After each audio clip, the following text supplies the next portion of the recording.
জুবিন মৰিলে ভালে হৈছে। এতিয়া একাংশ ৰাজনীতিয়ে ভালে পাইছে। জুবিন মৰি গ'ল ভালে পাইছে। এতিয়া একাংশ ৰাজনীতি কৰিবলৈ এটা সুবিধা পাইছে। গম পাইছেনে আপোনালোকে? সিহঁতে কিন্তু মনত ভালে পাইছে যে জুবিন গাৰ্গ মৰি গ'ল, আমি এতিয়া ৰাজনীতি কৰিবলৈ এটা সুবিধা পাইছোঁ। জুবিনৰ নাম লৈ যেনেকে নহ'লেও ভোট কেইটামানতো বেছিকে পাম, তেনেকুৱা কথা সিহঁতি ভাবি আছে। কিন্তু প্ৰকাশ কৰিব পৰা নাই। বৰ্তমান সময়ত কেমেৰাৰ আগত, মিডিয়াৰ আগত ঘঁহিয়ালৰ চকু পানী টুকি আছে। জুবিন গাৰ্গ মৰি গ'ল, সিহঁতে কিন্তু ভালে পাইছে জুবিন মৰিলে। ৰাজনীতি কৰিবলৈতো এটা সুবিধা পাইছে। ন্যায় বিজেপিয়ে দিব আৰু বিজেপিয়ে কৰিব। ন্যায় দিমেই, আৰু সেইটো মোৰ সংকল্প, ন্যায় দিহে দিম। ন্যায়টোতো ন্যায়ালয়ে দিব। মইতো মুখ্যমন্ত্ৰীয়ে, মইতো চিফ জাষ্টিচ নহয়। মুখ্যমন্ত্ৰীয়ে কয় কেতিয়াবা ন্যায় আমি দিম, আৰু কয় কেতিয়াবা ন্যায় আমি দিব নোৱাৰোঁ, ন্যায় পুলিচে দিব, আদালতে দিব। কিন্তু মামাৰ মুখখন যে কি মানুহে গমেই নাপায়। আজি এটা কালি এটা হঠাৎ তেওঁৰ মুখৰ ভাষা সলনি হৈ পৰে। কেতিয়াবা ক'ব মানুহক ন্যায় মই দিম, বিজেপি চৰকাৰে দিব, আৰু কেতিয়াবা কয় ন্যায় বিজেপি চৰকাৰে, মুখ্যমন্ত্ৰীয়ে দিব নোৱাৰে, ন্যায় পুলিচ প্ৰশাসনে দিব, আইন আদালতে দিব, তেনেকুৱা ধৰণৰ কথা কয়। মুখ্যমন্ত্ৰী মুখৰ ভাষা কোনো কাম নাই। যি মন যায় তাকে কয়, মুখত যি আহে তাকে বলকি দিয়ে। বিজেপি চৰকাৰৰ ৰাজনীতি মই ডাইৰেক্ট কম। ইয়াত যে মদ খাই কোনোবাই আহি পেলাই কিবা কৰি আহি এটা SOP উলিয়াইছে, এইটো বিজেপি চৰকাৰে চাই আছে। হেমন্ত বিশ্ব শৰ্মাৰ চৰকাৰে এইটো চাই আছে যে কেনেকে কি কৰি পেলাই জুবিনৰ সমাধি ক্ষেত্ৰত মানুহ কমাব পাৰো। কিন্তু জুবিনৰ সমাধি ক্ষেত্ৰত মানুহ কমাব নোৱাৰে। আমি মদ খাই অহা নাই, আমি নিজ স্বাস্থ্যই আহিছো। জুবিনে মদ খাইছে কি খাইছে আমি ক'ব নাযাওঁ, কিন্তু আমি হুৱাহাক্ত ব্যৱহাৰ নাই। আমি এই হেলমেট লৈ আহিছো, ডাইৰেক্ট ডিউটিৰ পৰা আহিছো। আমাক কোনো মদপি কিবা কিবি ক্ষেত্ৰত আপুনি যোৱাবলৈ নাযাব। আমি জুবিনৰ কাৰণে মৰিবও পাৰো, জুবিনৰ কাৰণে জিৰিবও পাৰো। আৰু জুবিন দাই ন্যায় নোপোৱালৈকে জুবিনৰ সমাধি ক্ষেত্ৰত হেজাৰ হেজাৰ সমাগম হৈ থাকিব। আৰু মই ৰীতা চৌধুৰীৰ বক্তব্যটো দেখিছোঁ, মোৰ ভাল লগা নাই কথাখিনি। কাৰণ তেওঁ আকৌ কৈছে ইয়াৰ পৰা মানসিক বেয়া হ'ব, ৰাস্তাত নামি আহিব। তাৰমানে ইনডাইৰেক্টলি মানুহক উত্তেজিত কৰি আছে। আৰু আমি উত্তেজিত কৰিব বিচৰা সকলোৰে বিৰুদ্ধে চৰকাৰ কঠোৰ হ'ব। ৰাতিপুৱা 6টাৰ পৰা 10টা, ইমান সময় আছে, আৰু সময় লাগিব। মানুহ প্লেনেটৰিয়ামত নাযায়, ইউনিভাৰ্চিটিত নাযায়, ছায়েন্স মিউজিয়ামত নাযায়, কামাখ্যা মন্দিৰত নাযায়। ৰাতি 10টাৰ পিছত কোন যাব? তাৰ ওচৰ চুবুৰীয়া ল'ৰাবিলাকে পঢ়িব নালাগিব? সিহঁতি কি পঢ়া শুনা কৰিব নালাগিব? সিহঁতৰোতো এটা জীৱন আছে, যোনে মাটিখিনি মৰমত দিলে। গতিকে চৰকাৰে উত্তেজিত কৰিব পৰা শক্তিবিলাকৰ বিৰুদ্ধে কঠোৰ হ'ব। একমাহ মই মনে মনে আছিলোঁ, তাৰ মানে এইটো নুবুজায় ভূপেন হাজৰিকা সমাধিটোতো 10টা বজাৰ পিছত কোনো নাযায়। এইবিলাক অসমত কি নতুন নতুন নিয়ম আৰম্ভ কৰিব খুজিছে? জুবিনে জীয়াই থাকোঁতেতো কেতিয়াও কোৱা নাছিল যে ভূপেন হাজৰিকাৰ সমাধিটো ৰাতি 10টাৰ পিছত মুকলি কৰি দিয়ক। যি কথা জুবিনে কোৱা নাছিল সেই কথা আমি কিয় কওঁ? কেতিয়াবা জুবিনে ডিমাণ্ড কৰিছিল নেকি যে ৰাতি 10টা বজাৰ পিছত ভূপেন হাজৰিকাৰ সমাধিটো খুলি দিয়ক বুলি? যিটো কাম জুবিনে জীয়াই থকা দিনত কৰা নাছিল, জুবিনৰ নাম লৈ জুবিনৰ মৃত্যুৰ পিছত এইবিলাক কাম আমি কৰিব নাপায়। ক'ব পাৰে 10টাৰ জেগাত 10:30 কৰি দিয়ক, বেলেগ কথা। বোলে 10টাৰ জেগাত 11টা কৰি দিয়ক, বেলেগ কথা। কিন্তু এইবিলাক কি কথা? নতুন ল'ৰা উত্তেজিত হৈ যাব। নতুন ল'ৰাৰ আৰু বেলেগ কাম নাই, উত্তেজিত হ'ব। নিজৰ অসমত নিজে উত্তেজিত হ'ব। অসমখন তেওঁলোকৰ জন্মভূমি নহয়। নতুন ল'ৰাৰ অসমখন মাতৃভূমি নহয়।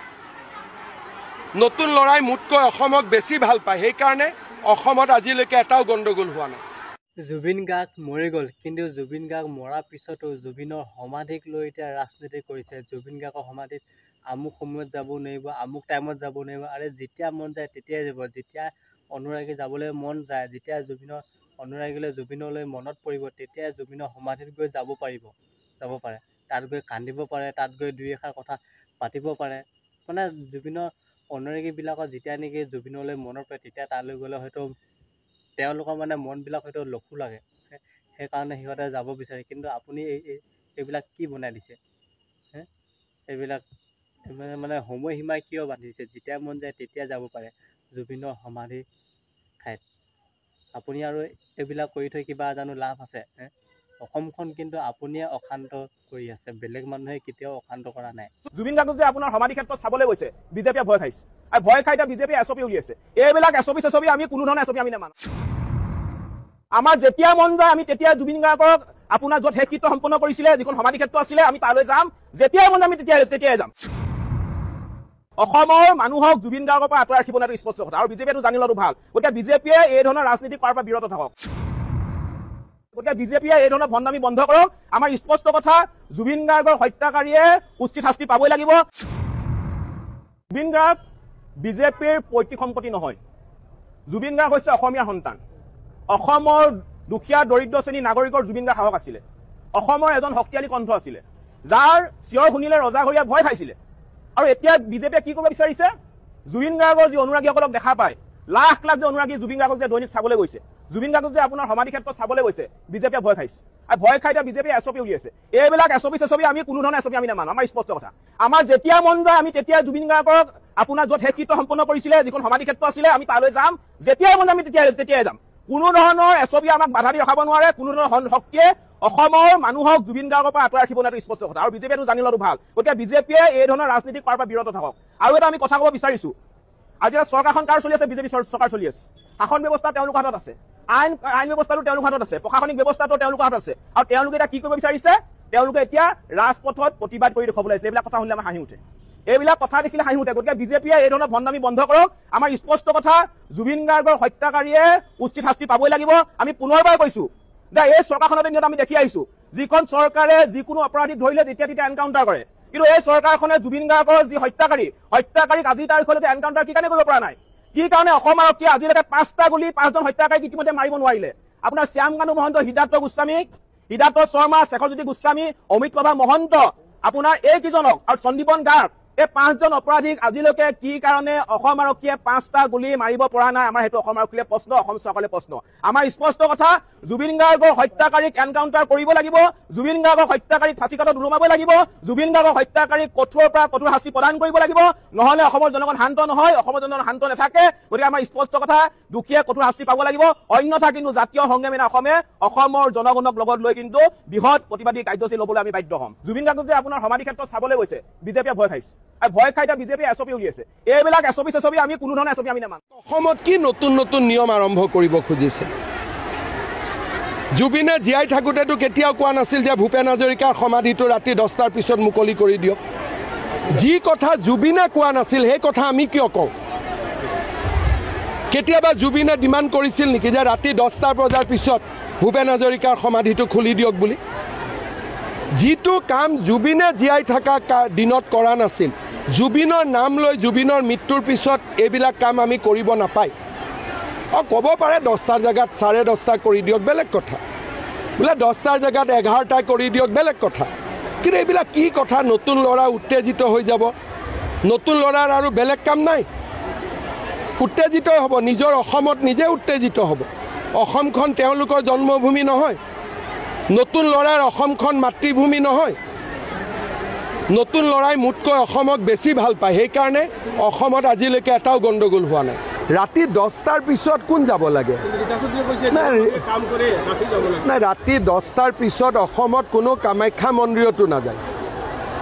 এনেই কিছুমান কথা কৈ মানুহক উত্তেজিত কৰিব নালাগে। লাগিলে তেওঁ যোনেই নহওক কিয়, ৰাতি 10টাৰ পিছত মানুহ কামাখ্যা মন্দিৰতো নাযায়।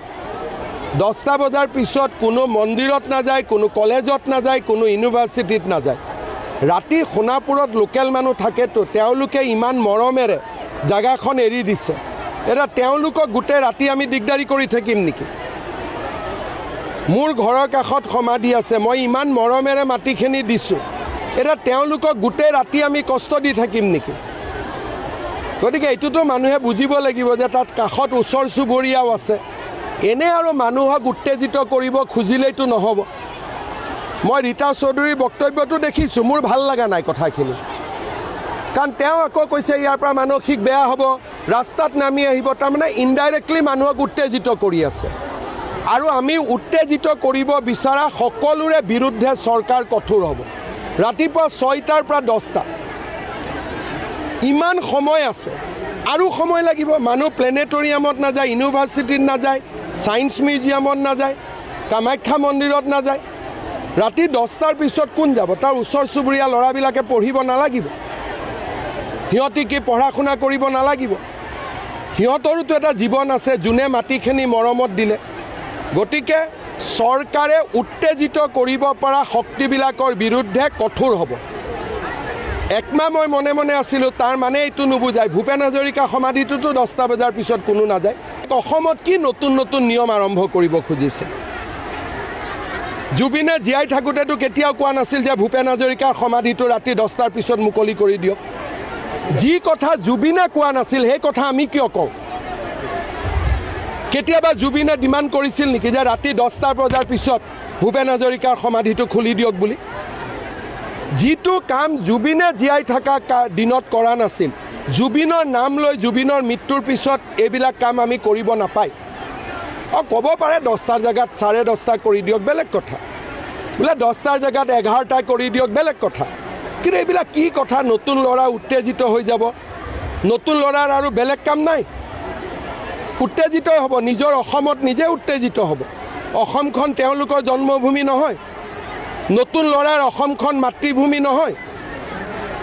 নতুন ল'ৰাই মোতকৈ অসমক বেছি ভাল পায়। সেইকাৰণে অসমত আজিলৈকে এটাও গণ্ডগোল হোৱা নাই। মাননীয় মুখ্যমন্ত্ৰী হিমন্ত বিশ্ব শৰ্মাই অসমৰ ৰাইজক বহুত বুৰ্বক বুলি ভাবে, কিন্তু হিমন্ততকৈতো বুৰ্বক মানুহ যে অসমত নাই সি নিজে গমেই পোৱা নাই।